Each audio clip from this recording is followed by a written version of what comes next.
সুদীপের বয়স তখন 4 কি 5 বছর। শীতের সন্ধ্যায় হ্যারিকেনের ক্ষীণ আলোয় মায়ের কাছে বসে আছে সে।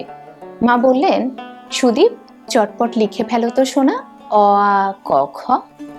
ছোট্ট আঙুল কাঁপলেও সুদীপের চোখে মুখে তখন এক অদ্ভুত উচ্ছ্বাস।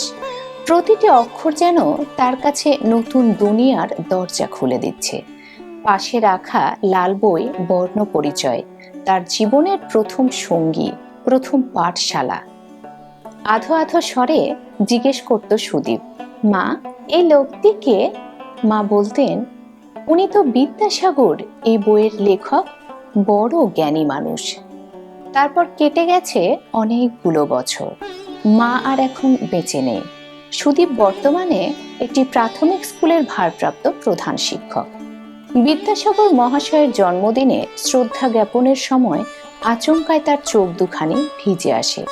স্মৃতির মানসপটে ভেসে আসছে মায়ের কণ্ঠ, হ্যারিকেনের আলো, অক্ষরের প্রথম টান, আর মায়ের সেই কথা। খাটো গড়নের মানুষটি শুধু বর্ণের বন্ধু নন, সমাজের আলোকবর্তিকাও ছিলেন। তিনিই তো সমাজকে প্রথম শিখিয়েছিলেন মানবতার পাঠ। তাই তো তিনি বিদ্যাসাগর, দয়ার সাগর।